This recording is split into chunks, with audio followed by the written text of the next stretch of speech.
Hello, in this video we are going to study about the second topic of this unit, fundamentals of computer vision and its application, and the topic is basics of image processing and formation.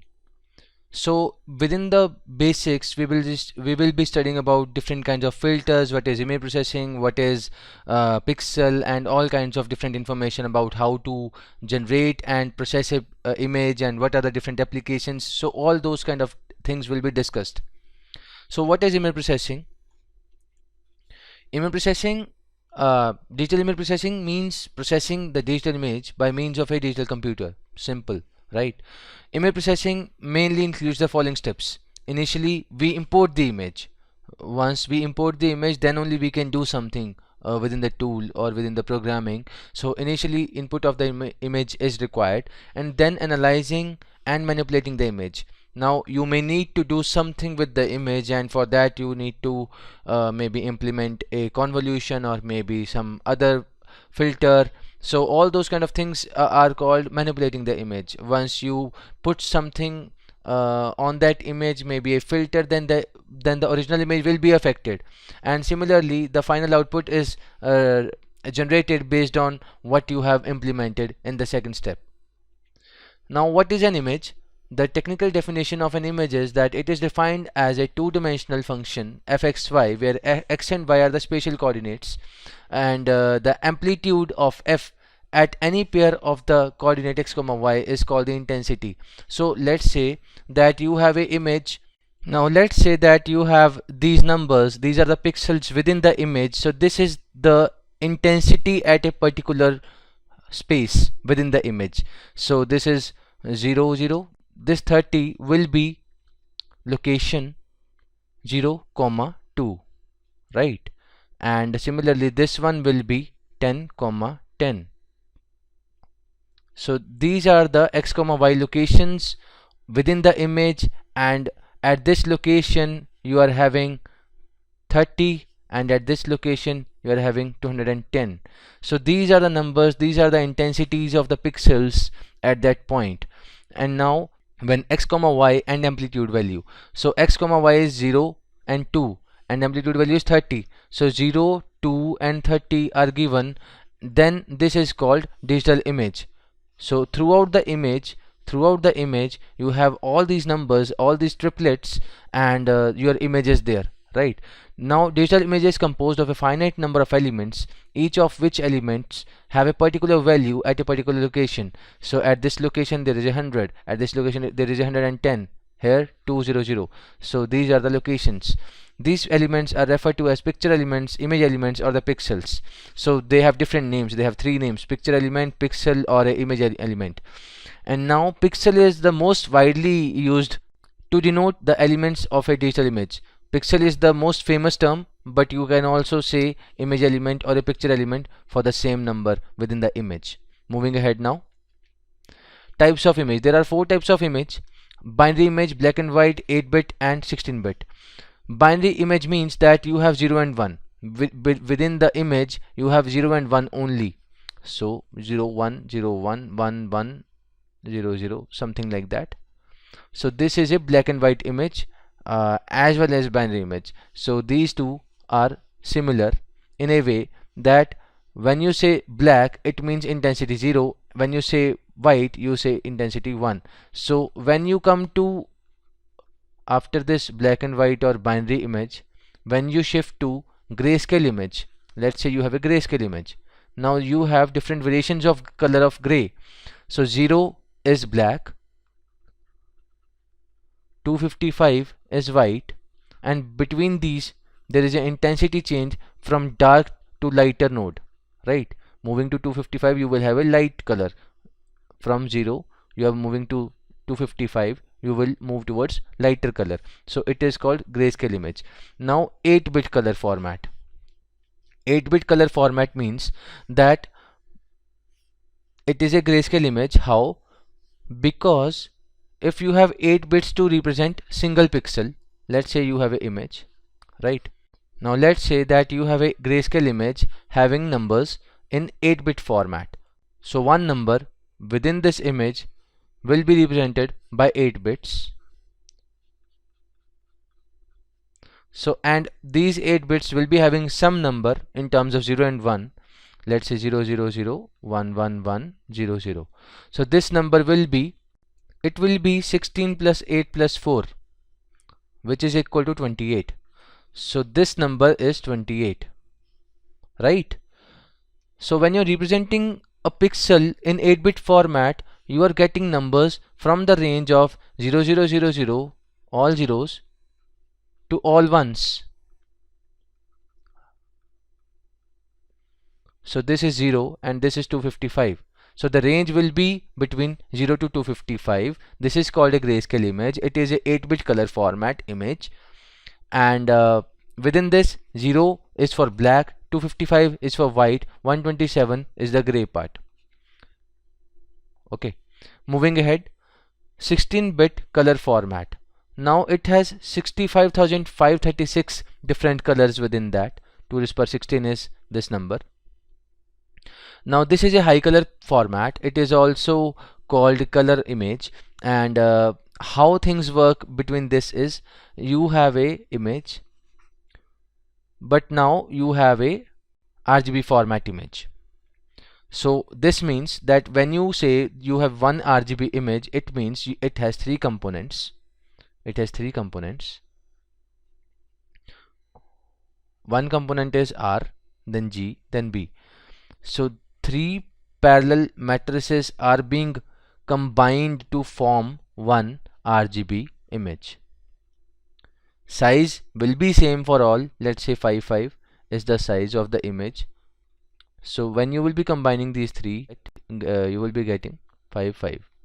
So the final size will be 5, maybe 50, maybe 500. So any number you pick, the size will be same. So this is 16-bit color format. There are these many range of numbers. Now image as a matrix.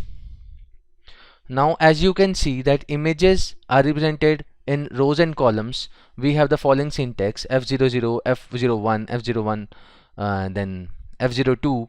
So all of these things I have told you earlier, I have shown.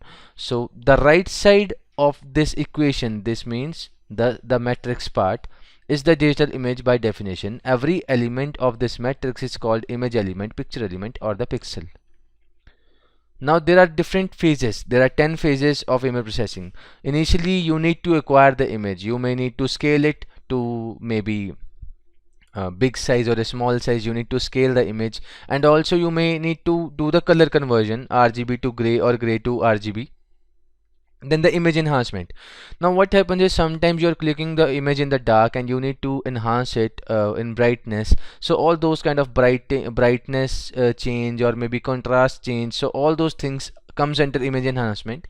And so it is among the simplest and the most appealing in areas of image processing. It is also used to extract some hidden details from an image, and is subjective. Subjective means there are multiple options when you are doing enhancement.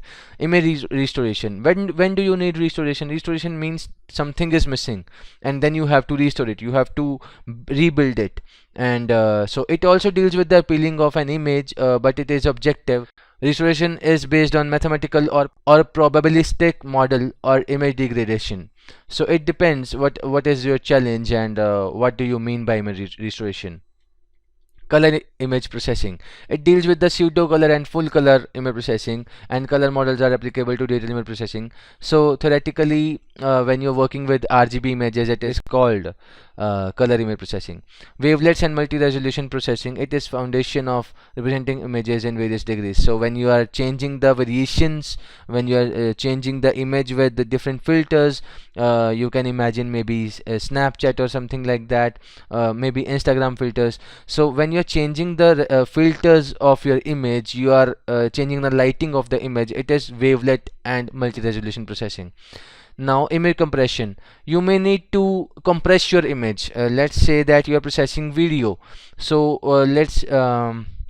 Now, just imagine that a photographer or a videographer is for videographing a marriage function or an engagement function or any other birthday function. So those videos are very heavy. The movies are very heavy when they are made, but they need to be compressed so that it can be transferred easily from one place to the other without getting limitations of secondary memory. Now, morphological processing. So it deals with the tools for extracting image components that are useful in representation and description of image. So you will know more about morphological processing later on in the course. Segmentation procedure. It includes partitioning an image into its constituent parts. So I had shown you image segmentation and instance segmentation in the first video of this unit. So segmentation is that only we are dividing a single image into multiple parts. And then representation and description. It follows output of segmentation stage. Choosing a representation is only the part of the solution for transforming raw data into processed data. So when you are done with the segmentation, representation has to be given.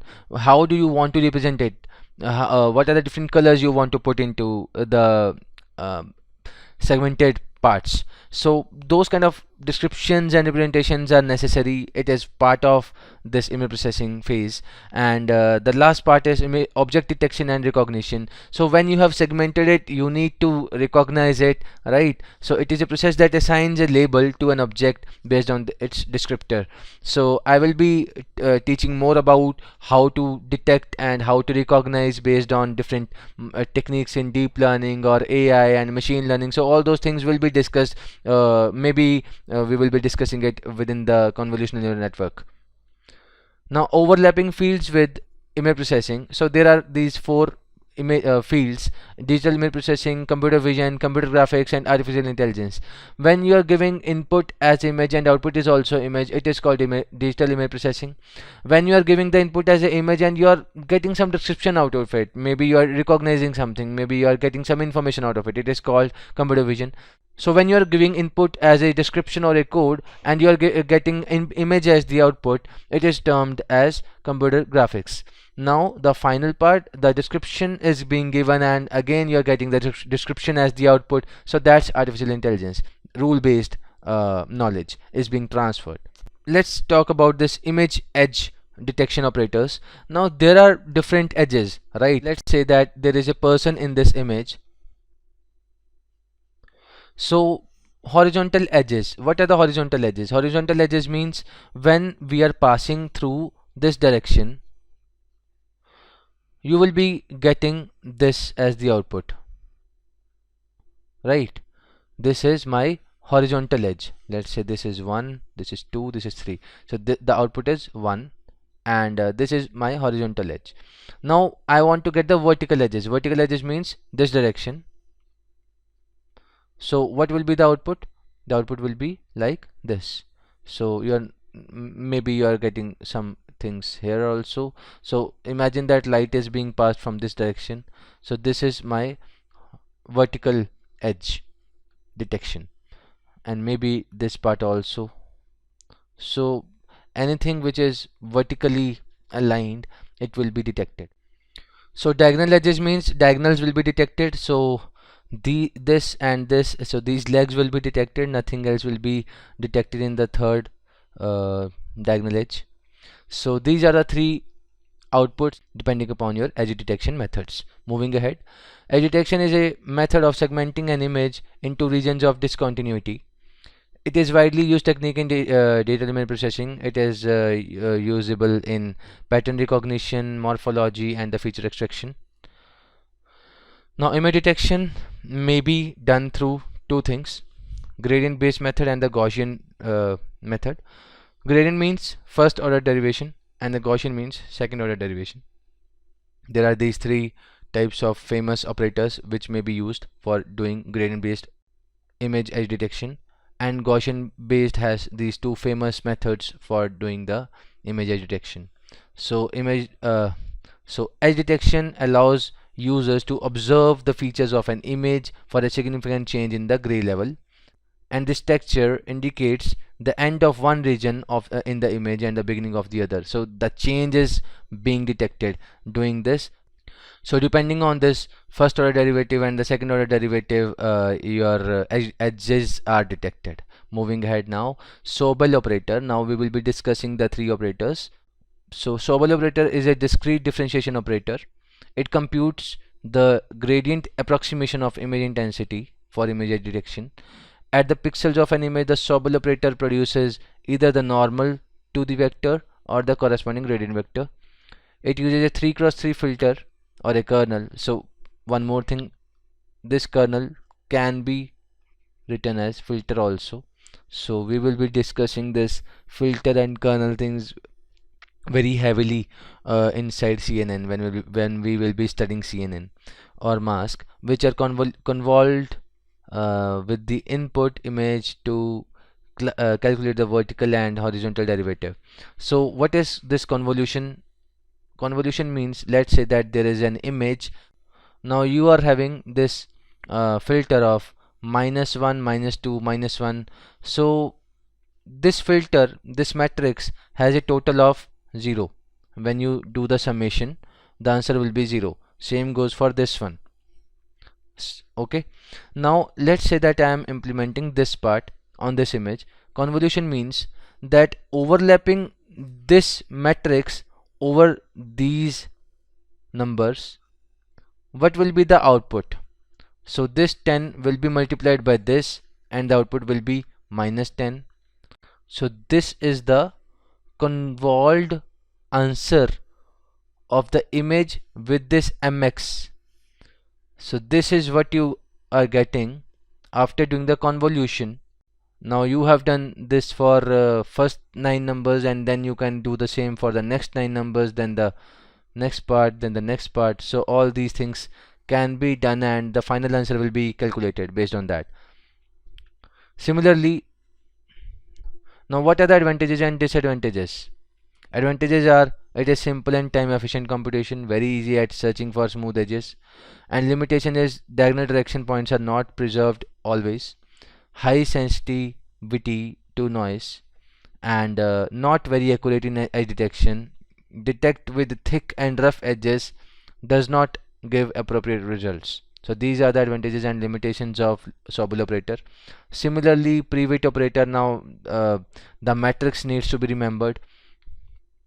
Initially we were having this -1, -2, -1 and 1 to 1 on the left hand side and the right hand side of this matrix, and at the top and the bottom. So similarly in this one we are having -1, -1, -1 and 1, 1, 1 vertically and horizontally. So the advantage and disadvantages are these: good performance on detecting vertical and horizontal edge. Obviously you are very clearly getting the vertical and horizontal edges using these numbers without any intensity issues. The magnitude of coefficient is fixed and cannot be changed. Now because -1, -1, -1 will not change anything, right? When you're multiplying -1 with any number or 1 with any number, only the sign will be changing, not the intensity of that number. And then the diagonal direction points are not preserved, because obviously you are just detecting horizontal and the vertical. So this one is vertical and this is horizontal. Robot operator, now this one is something working with diagonals clearly. Okay, gradient based operator computes the sum of squares of differences between diagonally adjacent pixels in an image through discrete differentiation. So this robot operator will be used for detecting the diagonal edges. Advantages are that diagonal direction are preserved and the detection of edges and orientation are very easy. Limitation is that it is very sensitive to noise and not very accurate in edge detection, because you are skipping vertical and horizontal edge. Real world applications, now there are multiple applications. Medical images, now this is one of the most researchable topic these days since COVID has started, and lot of people have already published research papers with COVID and working with COVID images. You can also work with 3D images of X-rays and the MRIs, even 4D images of MRIs. 4D means 3D plus time. When you are watching a 3D model over time, it is 4D. So this is one example. And then study of anatomical structure, the inside of the human body. And then locate an object in satellite image. So this geospatial images. Geospatial images have various images. Let's say that you are getting the top view of a farming field, so within that there are different crops, so all those things are visible from a satellite, and that satellite image can be used for maybe detecting what kind of soil is there within this image, within that area. So automatic traffic control systems and face recognition, fingerprint recognition, so these are the biometrics. So this is biometric technique. So these are the different applications, and these are references. Thank you.